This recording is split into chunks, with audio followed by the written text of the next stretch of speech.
നമസ്കാരം.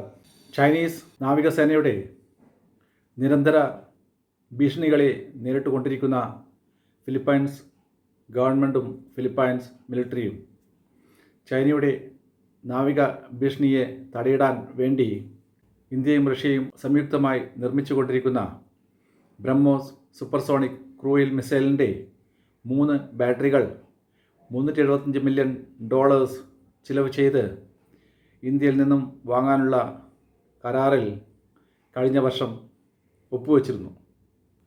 ഈ കരാർ പ്രകാരം ഫിലിപ്പൈൻസിന് നൽകാനുള്ള ബ്രഹ്മോസ് ക്രൂയിസ് മിസൈലിൻ്റെ 3 ബാറ്ററികൾ യുദ്ധകാലാടിസ്ഥാനത്തിൽ ഫിലിപ്പൈൻസിന് സപ്ലൈ ചെയ്യുവാനുള്ള പ്രവർത്തനങ്ങളുമായി ഇന്ത്യൻ ഗവൺമെൻറ് മുന്നോട്ട് പോയിക്കൊണ്ടിരിക്കുകയാണ് ഇപ്പോൾ.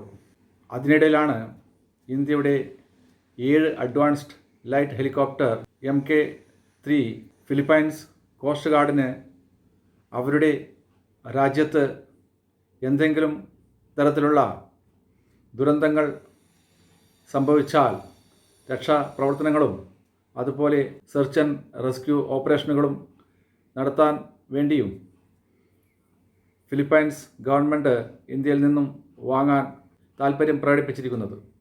ഫിലിപ്പൈൻസ് ഈ 7 അഡ്വാൻസ്ഡ് ലൈറ്റ് ഹെലികോപ്റ്റർ ഇന്ത്യയിൽ നിന്നും വാങ്ങുകയാണെങ്കിൽ പ്രകൃതി ദുരന്തങ്ങളുള്ള സമയങ്ങളിൽ കഷ്ടങ്ങൾ അനുഭവിക്കുന്ന ജനങ്ങൾക്ക് വേണ്ടിയുള്ള ജീവൻ രക്ഷാ പ്രവർത്തനങ്ങളിൽ ഏർപ്പെടാൻ അനായാസം സാധിക്കുമെന്ന് മാത്രമല്ല, ജീവൻ രക്ഷാ പ്രവർത്തനങ്ങളിൽ ഫിലിപ്പൈൻസിൻ്റെ കഴിവ് വളരെയധികം വർദ്ധിക്കുകയും ചെയ്യും.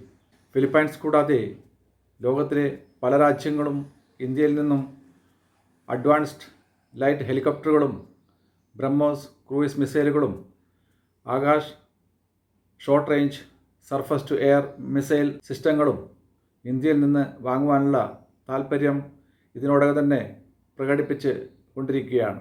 വിയറ്റ്നാമും ഇന്തോനേഷ്യയും പോലുള്ള രാജ്യങ്ങൾ ഈ കാര്യത്തിൽ ഇന്ത്യയുമായി നയതന്ത്ര തല ചർച്ചകളുമായി വളരെയേറെ മുന്നോട്ട് പോയി കഴിഞ്ഞിരിക്കുകയാണ്.